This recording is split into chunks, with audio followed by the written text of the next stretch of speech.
जय माता दी। आइए सुनते हैं ग्यारस माता की यह कथा। एक बार एक राज्य में एक राजा रहा करता था। राजा बहुत ही बुद्धिमान और बलशाली था। राजा सदैव अपनी प्रजा का बहुत अच्छे से ध्यान रखता था। प्रजा भी अपने राजा को बहुत पसंद करती थी। राजा की दो बेटियां थी। राजा अपनी दोनों बेटियों से बहुत प्रेम करता था। राजा की छोटी बेटी देखने में बहुत सुंदर और आकर्षक थी और राजा की बड़ी बेटी छोटी बेटी के मुकाबले थोड़ा कम सुंदर थी। राजा की छोटी बेटी ग्यारस माता की पूजा किया करती थी और सभी लोग राजा की छोटी बेटी से बहुत प्रेम करते थे और बहुत प्रशंसा किया करते थे। राजा भी अपनी छोटी बेटी को बड़ी बेटी से अधिक प्रेम करता था, जिस कारण राजा की बड़ी बेटी को अपनी छोटी बहन से बहुत नफरत होने लगी। राजा की दोनों बेटियां जब बड़ी हो गई तब एक पड़ोस राज्य में रहने वाला राजकुमार राजा की बड़ी बेटी के लिए रिश्ता लेकर आया। लेकिन जैसे ही उस राजकुमार की नजर राजा की छोटी बेटी पर पड़ी तो वह राजकुमार राजा की छोटी बेटी पर आकर्षण हो गया और उससे पहली नजर में प्रेम कर बैठा। उस राजकुमार ने राजा की बड़ी बेटी के साथ विवाह करने से मना कर दिया और उसने राजा से कहा कि मैं आपकी छोटी बेटी से विवाह करना चाहता हूँ। जिसके बाद राजा की बड़ी बेटी यह देखकर अपनी छोटी बहन से बहुत क्रोधित हो गई और राजा की बड़ी बेटी ने अपनी छोटी बहन को अपना सबसे बड़ा दुश्मन मान लिया। राजा की बड़ी बेटी ने अपनी छोटी बहन से बदला लेने का निर्णय लिया, जिसके लिए उसने अपनी छोटी बहन को जान से मारने का प्लान बनाया। राजा की बड़ी बेटी ने अपनी छोटी बहन को मारने के लिए सबसे पहले एक लड्डू में जहर मिलाकर अपनी छोटी बहन को दे दिया और उसको लड्डू खाने के लिए कहा। लेकिन लड्डू खाने के बाद भी छोटी बहन को कुछ नहीं हुआ।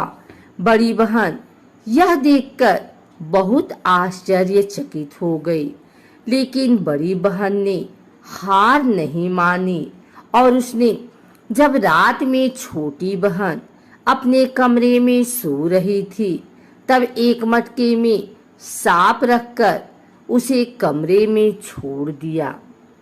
लेकिन सांप भी छोटी बहन का कुछ नहीं कर पाया। जिसके बाद बड़ी बहन ने अपनी छोटी बहन से कहा कि चलो हम लोग कुएं में से पानी भर कर लाते हैं।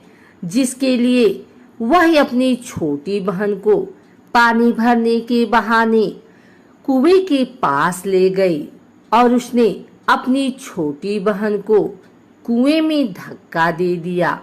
लेकिन छोटी बहन को तब भी कुछ नहीं हुआ, क्योंकि हर बार ग्यारस माता उसकी रक्षा कर रही थी और उधर बड़ी बहन अपने सारे प्रयासों के बाद असफल हो रही थी, जिससे वह बहुत क्रोधित होती जा रही थी।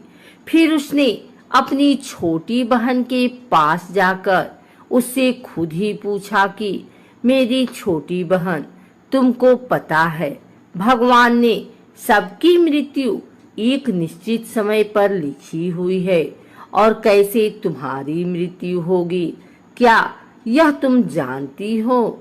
तब छोटी बहन ने अपनी बड़ी बहन को बताया कि हाँ, मैं तो जानती हूँ मेरी मृत्यु कैसे होगी। छोटी बहन से यह सुनकर बड़ी बहन मन ही मन बहुत प्रसन्न होने लगी और उसने अपनी छोटी बहन से कहा कि तो मुझे अपनी मृत्यु का राज बताओ। छोटी बहन ने अपनी बड़ी बहन से कहा कि मेरी मृत्यु तो एक तोते में है, जो तोते के गले में एक हार है, उससे मेरी मृत्यु होगी। जब तक कोई भी व्यक्ति तोते को मारकर वह हार अपने गले में पहनेगा तो मैं मूर्छित हो जाऊंगी, और जैसे ही उस हार को अपने गले से उतारेगा तो मैं वापस से जीवित हो जाऊंगी। अपनी छोटी बहन की मृत्यु का राज जानकर बड़ी बहन बहुत ही खुश हो गई और उसने अपनी छोटी बहन को मारने के लिए उसके पालतू तोते को ढूंढना शुरू कर दिया। और छोटी बहन को इस बात का आभास हो गया था कि कोई उसकी जान लेना चाहता है, जिसके लिए वह अपने पिताजी के पास गई और उसने अपने पिताजी से कहा कि पिताजी, मेरी मृत्यु के बाद आप मुझे जलाइएगा मत, बल्कि आप मुझे अपनी पुरानी वाली हवेली में एक पलंग में लिटाकर छोड़ दीजिएगा। अपनी छोटी लड़की की यह बात सुनकर राजा बहुत आश्चर्यचकित हुए। राजा ने अपनी छोटी बेटी से पूछा, बेटी तुम यह क्या कह रही हो? तब राजा की छोटी बेटी ने बताया, पिताजी समय किसी के लिए नहीं रुका है, कब क्या हो जाए किसी को कुछ पता नहीं है। और फिर राजा ने अपनी छोटी बेटी से कहा कि तुम ऐसी बातें क्यों कर रही हो? 2-3 दिन में तो तुम्हारा विवाह है। लेकिन छोटी बेटी ने अपने पिताजी को ऐसा करने पर मजबूर कर दिया और उनसे वचन ले लिया। राजा ने भी अपनी छोटी बेटी की बात स्वीकार कर ली और 2-3 दिनों के बाद जब शादी का समय आया तब राजकुमार बारात लेकर राजा के घर आया और राजकुमार और राजा की छोटी बेटी का विवाह शुरू हो गया। जैसे ही राजा की छोटी बेटी राजकुमार के साथ फेरे लेना शुरू करती है, उसकी बड़ी बहन अपनी छोटी बहन के कमरे में जाकर उसके तोते को पकड़ लेती है और उसको जान से मार देती है। तोते के गले में जो हार था उसको अपने गले में धारण कर लेती है। जैसे ही बड़ी बहन उस हार को अपने गले में धारण करती है, उधर छोटी बहन 3.5 ही फेरे ले पाती है और वहीं पर बेहोश होकर गिर जाती है। जिसके बाद राजा ने बड़े दर्द हकीमों को बुलाया और अपनी छोटी बेटी का इलाज करने के लिए कहा। राजा की बात सुनकर वैद्य ने छोटी बेटी को जब चेक किया तो राजा को बताया कि आपकी छोटी बेटी ना तो जीवित है और ना ही मरी हुई है। यह मैं ऐसा पहली बार देख रहा हूँ। राजा ने वैद्य और हकीम को यह बात बाहर बताने से मना कर दिया और उनको कहा कि अगर तुमने यह बात किसी को बाहर बताई तो हम तुम्हें फांसी दे देंगे। राजा ने अपनी छोटी बेटी को पुराने महल में ले जाकर एक पलंग पर लिटा दिया और वहां पर कुछ सैनिकों को तैनात कर दिया। वापस अपने महल पर आ गया। राजा की बड़ी बेटी अपने पिताजी के पास आई और कहने लगी कि पिताजी, अगर यह शादी संपन्न नहीं हुई तो आपकी इज्जत का क्या होगा? आप कहें तो मैं आपकी इज्जत बचाने के लिए राजकुमार से शादी करने के लिए तैयार हूँ। जिसके बाद राजा ने अपनी बड़ी बेटी की बात मान ली और राजा ने बड़ी बेटी को छोटी बेटी के कपड़े पहनाकर मंडप पर भेज दिया। लेकिन राजकुमार यह जान गया कि राजा की छोटी बेटी नहीं है, बल्कि यह राजा की बड़ी बेटी है। लेकिन जब राजकुमार ने शादी करने से मना किया तो सभी लोगों ने राजकुमार को विवश करके राजा की बड़ी बेटी से बचे हुए फेरों को संपन्न करा दिया और विवाह करवा दिया। जिसके बाद राजकुमार राजा की बड़ी बेटी को अपने महल ले गया। राजकुमार राजा की बड़ी बेटी से ना तो बात करता था, न ही उसको पसंद करता था और ना ही उसके आसपास भटकता था। और राजकुमार ने यह फैसला लिया कि वह अपनी प्रेमिका को ढूंढ कर रहेगा और यह जानकर रहेगा कि उसके साथ हुआ क्या है।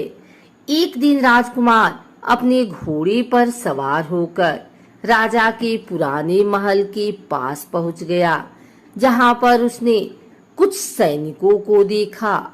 महल के पास पहुंचकर राजकुमार ने जब महल को ध्यान से देखा तो वह समझ गया कि यह तो हमारे ससुर जी का महल है। तब राजकुमार ने सैनिकों से पूछा, तुम लोग यहाँ क्या कर रहे हो और इस महल के अंदर उस पलंग में कौन लेटा है? जिसके बाद सैनिकों ने बताया कि यहाँ पर राजा की छोटी बेटी लेटी है। यह सुनकर राजकुमार बहुत प्रसन्न हो गया और वह तुरंत अपनी प्रेमिका के पास पहुंच गया और उसकी सेवा करने लगा। जैसे ही रात हुई तो राजा की छोटी बेटी उठकर खड़ी हो गई।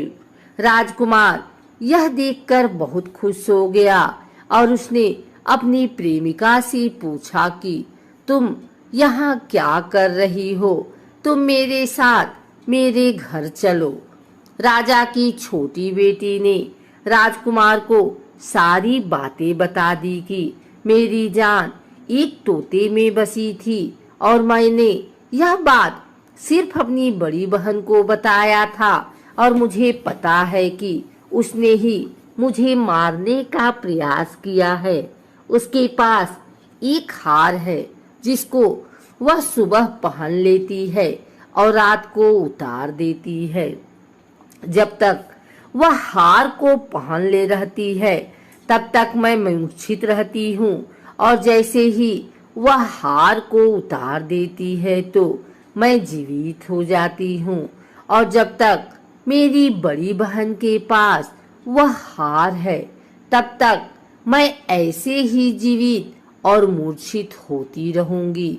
अगर मेरी बड़ी बहन के पास जो हार वह मेरे हाथ लग जाए तो मैं हमेशा के लिए जीवित हो जाऊंगी।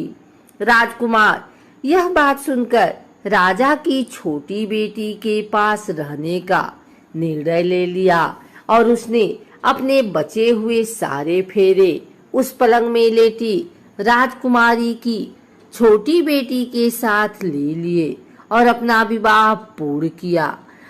वहीं पर रहने भी लगा।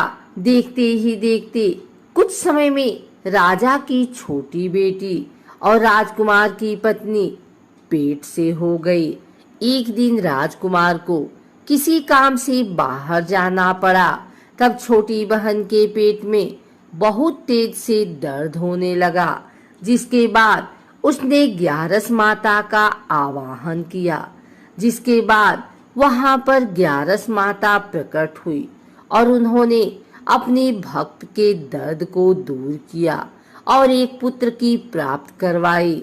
और वहीं पर अचानक से राजकुमार भी आ गया।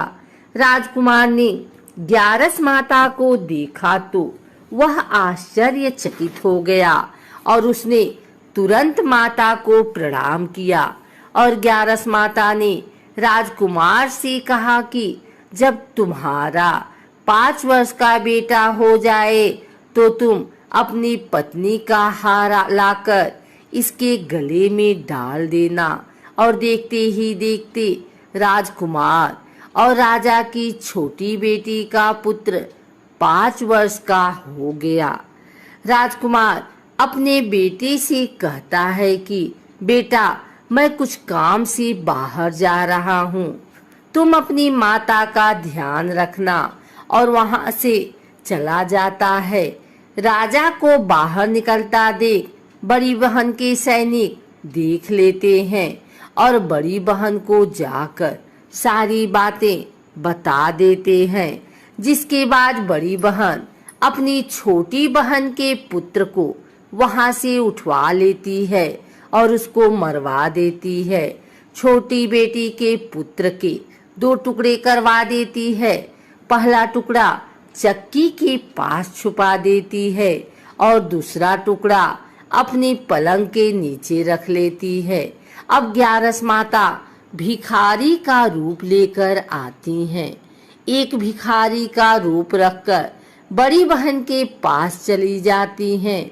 जिसके बाद वहां पर भिक्षा मांगने लगती हैं। बड़ी बहन अपने नौकरों से कहती है कि जाकर भिक्षा दे दो।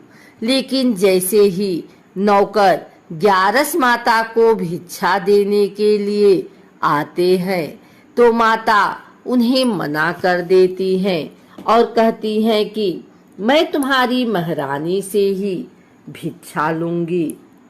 जिसके बाद बड़ी बहन स्वयं ही भिक्षा देने के लिए माता के पास आती है। तब माता एक बिल्ली का रूप लेकर उसके कमरे में चली जाती हैं और वहां पर छोटी बेटी के पुत्र को कोई 2 टुकड़े को आपस में जोड़ देती हैं और उसे जीवित कर देती हैं। उसे वहां से ले जाती हैं। राजकुमार अपने बेटे को लेकर अपनी पत्नी के पास जाता है और उसे कहता है कि तुम इसका ध्यान रखना। अगर तुम इस बच्चे का अच्छे से ध्यान रखोगी तो मैं तुमसे बात करूंगा। एक दिन राजकुमार अपने बच्चे से कहता है कि तुम मम्मी से उनके गले का हार मांग लो। जिसके बाद राजकुमार का लड़का अपनी माँ के पास जाता है और कहता है कि माँ, मुझे तुम्हारा हार चाहिए जो तुमने गले में पहन रखा है। यह सुनकर पहले तो बड़ी बहन बहुत क्रोधित होती है, पर उसको यह याद आता है कि राजकुमार ने कहा था कि अगर मैं इस बच्चे का ध्यान अच्छे से रखूंगी तो वह मुझसे बात करेंगे। जिसके कारण वह हर बच्चे को देखती है और उसे संभालती है। वह तुरंत हार को ले जाकर अपने पिताजी को दे देता है और तभी राजकुमार अपने बेटे को लेकर वहां से जाने लगता है और अपनी पत्नी से कहता है कि तुम हमारे लिए खाना बनाकर रखना, मैं शाम को आकर तुम्हारे साथ खाना खाऊंगा। और वह अपने बेटे को लेकर वहां से चला जाता है। जिसके बाद वह राजा के पास जाता है और उनको सारी बातें बता देता है। राजा अपनी बड़ी बेटी की यह करतूत सुनकर बहुत क्रोधित होते हैं और अपनी परवरिश पर ही दोष देने लगते हैं और राजकुमार को अपनी छोटी बेटी के साथ रहने के लिए आदेश देते हैं।